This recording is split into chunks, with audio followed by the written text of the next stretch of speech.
MMA show around the world. My name's Mighty. Thank you for joining me. I've got my my patriotic MMA May shirt on because, you know, Labor Day weekend's coming up this weekend. So I thought I'd wear the old patriotic colors, you know what I'm saying? Do the old American thing, America, you know what I'm saying?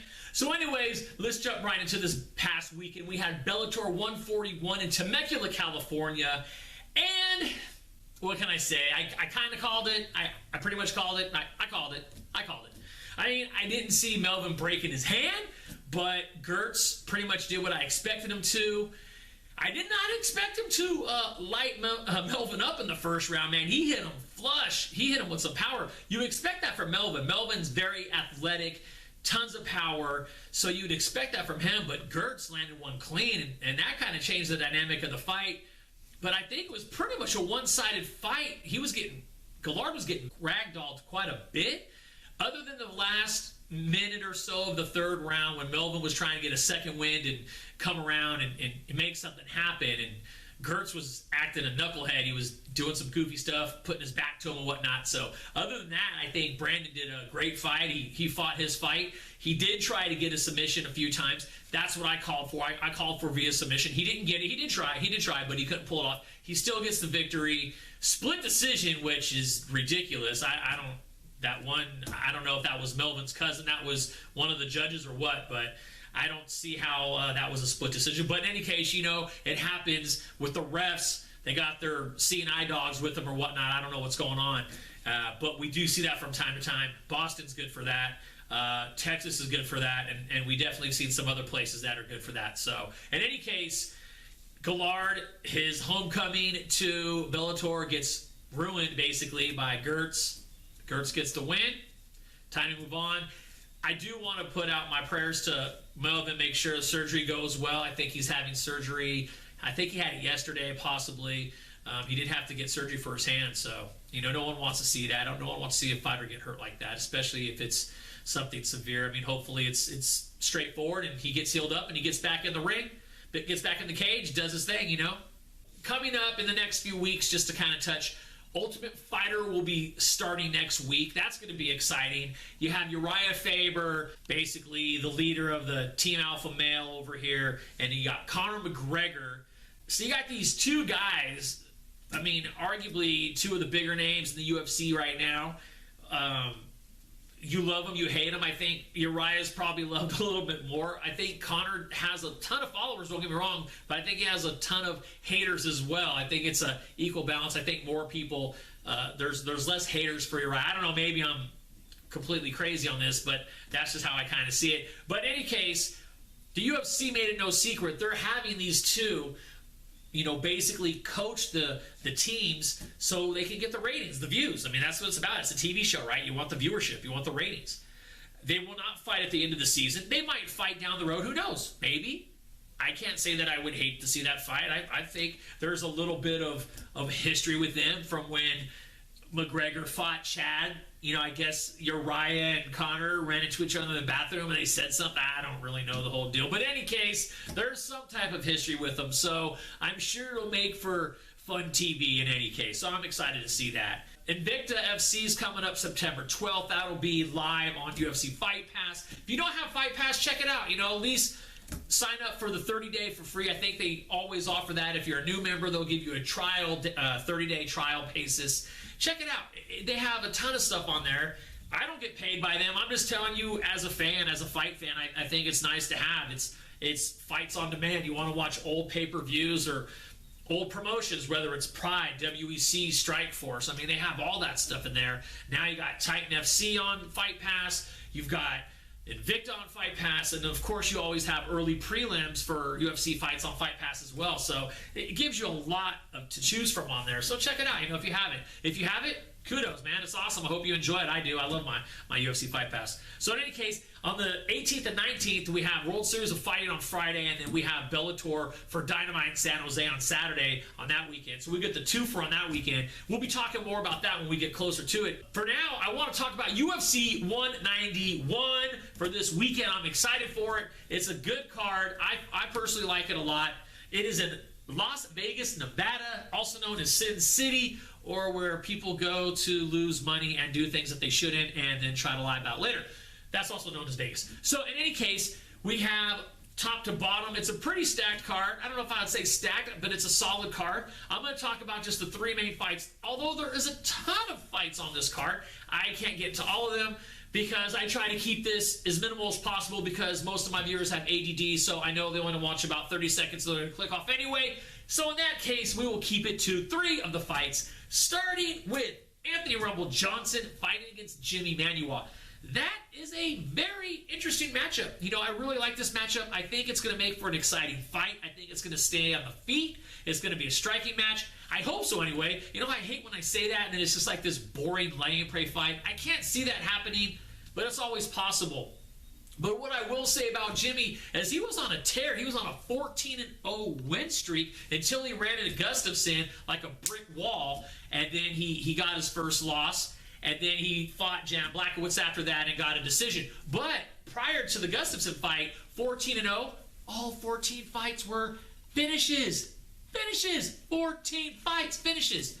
All of them KO or TKO except for one, which is submission. I don't know how to remember all this stuff. It's pretty. I'm freestyle, by the way. There's nothing here. There's no teleprompter. I do this freestyle. That's why I'm wrong like 60% of the time, but it sounds right. That's why you should be calling me out all the time. I don't mind. Do it. People do it all the time. The Wiz Kid did. He saw the wrong flag that I put up behind Patrick Cote a couple weeks ago.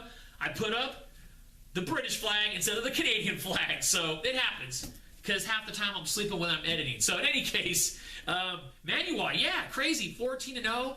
Never went past the second round until he got that decision with Blachowicz. So interesting to see. Anthony, on the other hand, Mr. Rumble Johnson, dude, this guy is a beast. He's fighting at 205. He used to fight at how the hell did he fight at 170? He walks around at 225 now, and he walked around at 225 then. He's got 55 pounds. 55 pounds back then. Insane. I've seen him in person. The dude's a monster.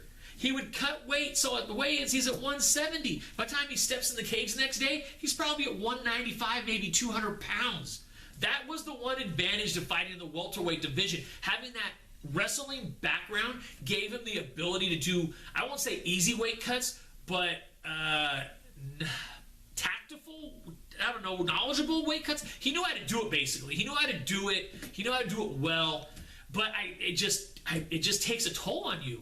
There's a couple times he didn't make weight, so obviously he didn't know how to do it well all the time. But being a wrestler, he had that background, so he knew the gist of what to do to cut the weight. And then coming in, he'd be the much bigger fighter, potentially the stronger fighter. But I just think at 170, man, that's just cutting so much. It's going to take a toll on you, obviously. 205 is the right weight class for this gentleman, and he is a monster in this weight class. Prior to getting this loss against DC for the title, for the open light heavyweight title, he was on a 9-fight win streak. 6 of them were finishes. So I think this is going to stay on the feet. I'm going to give the edge to Anthony Rumble Johnson for 2 reasons. A, I think the people that he's fought, the level of competition, a little bit higher than Jimmy. And secondly, I'm going to give the power advantage to Rumble. I think he just possesses this crazy power in his hands. We saw him rock DC. Don't know how DC got through that. I mean, kudos to that guy, man. He powered through it after he got rocked a couple times and ends up locking on a rear naked choke onto Johnson. Speaking of which, of Johnson's 5 losses, 4 of them rear naked chokes. Manuel does have 1 submission win, but it is a guillotine. So I think jiu-jitsu is going to be nullified on both sides. I don't think either guy will probably go for submissions. I think it's going to be stand and bang. So I hope that is what happens. I look forward to seeing it this Saturday. Next fight is Frank Mir against Andre Arlovski. These guys have been around since Abraham Lincoln was president. I mean, Dana White wasn't even around. Zufel, I mean, I don't know. They've been around a long time. They fought the who's who. And every time I always think either of the guys are going to lose, they always do something impressive. So I have no idea who to take here. They both have probably equal amounts of experience. Frank Mir might have a smidge more with some records and this and that, but these guys have both been around the block numerous times. I will say that Frank Mir, even though he won his last fight, physically he didn't look very good. He looked very soft. He's come in way better looking before physically and mentally, even though he got the win. So, I mean, that's all that matters. Arlovski, I think he's on a 3-fight win streak now. If he beats Mir, and especially if he gets in like a knockout or something, or a TKO, I think he gets the nod to get the next title fight. That's just my thoughts. I think that's what happens. A lot of people are locked up right now. Barnett's fighting Nelson, so they're locked up. Overeem's fighting Dos Santos, so that's locked up. So you don't have a lot of extra heavyweights sitting around waiting that are within contention. I think Arlovski, he gets this win. If he does, he gets the nod. If Mir gets it, he's got a couple fights strung together. Does he get the nod? Maybe. I'm not mad if either of them get the title fight. I like to watch fights, whatever. I personally would want to see Arlovski get it, just because this is his welcome back to the UFC. He's only been back for 3 fights. Frank Mir has fought for the title numerous times since in his career and has held it, and so has Arlovski. They've both been the heavyweight champion before. So, with that being said, I'm not going to take a pick. I'm actually hoping for a draw. That's what I put on Twitter. That's what I put on Twitter today about saying that the only time I could ever get it right is if I possibly go for a draw, because anytime I bet against either of these guys, I lose. So I think no matter who I pick, I'm going to lose. But I do want to say I would like to see Arlovski to win. So I guess I'm going to pick Arlovski. Damn it, Arlovski, you better win. Now, I don't care who wins. I just want to see a good fight. In any case, let's go to the main event. We got Demetrious Mighty Mouse Johnson against John the Magician Dodson. This, my friend, I know a lot of people don't respect or don't appreciate or don't enjoy the lower weight class. Oh, they don't have power. These guys both possess power. Let me tell you something. When I was in Sacramento the year before last in December, and I got to see Demetrious Johnson fight Joseph Benavidez live, and he knocked out Joseph Benavidez. When you're there live, it is a completely different experience when you're watching on TV. On TV, I think they have the microphones like around John Dodson's camp, because everyone's like, yeah, screaming and yelling. No, when you're there, you can hear a pin drop. Everyone's jaw just drops. Like, the hometown hero gets knocked out. Johnson was so fast. He beat him up 6-7 times before the ref even got over to him, man. He's so damn quick. It's ridiculous. And Joseph Benavidez is no slouch. He's a legitimate fighter, contender. I mean, when I saw that happen, that's when I was sold on Mighty Mouse. I was like, this dude is for real. Like, he schooled Benavidez. I was like everyone else in the arena. We were just all in awe. It was ridiculous. And then on the other side of the coin, you have Dodson, who arguably has the most power in the flyweight division. And let's take it one step further. He's the one that TKO'd our current bantamweight champion right now, TJ Dillashaw. Dodson hasn't lost a fight in like 5.5 years other than to Demetrious Johnson. Let's keep in mind on the other side, back to Demetrious. Demetrious, the only 2 losses he has wasn't in the flyweight division. He hasn't lost ever in the flyweight division. He's undefeated. So now that he's at his natural weight class, when it is his natural weight class, because he's a very small guy. Dodson's the same thing. He's a small guy. These guys are both natural 125ers.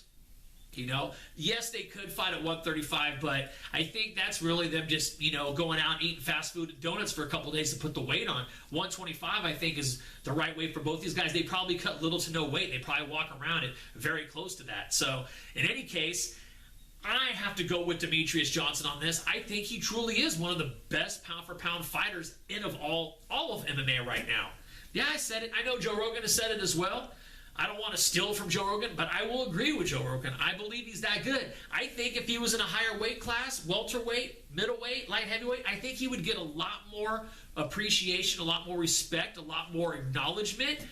For whatever reason, I don't really care. They could put in freaking 95-pound dudes. If they have the technique and the skill and they're performing and they're entertaining, Demetrious Johnson's entertaining. I like him. I think he's legit. I don't know. Maybe I'm trying to sell it too much to you. I will be buying UFC 191 because I buy all the pay-per-views. Call me a sucker, got their hooks in, whatever. But I'm a fight fan. That's what I like to do. That's why I have my show, and I share it with you folks every week because that's what I do. In any case, that's it. Those are my 3 picks. I'm taking Mighty Mouse. I'll take Arlovski, and I will take Rumble. Rumble in the jungle, all right? So in any case, thank you so much. Have a great Labor Day weekend. I look forward to talking to you guys next week. Have a great night. Bye.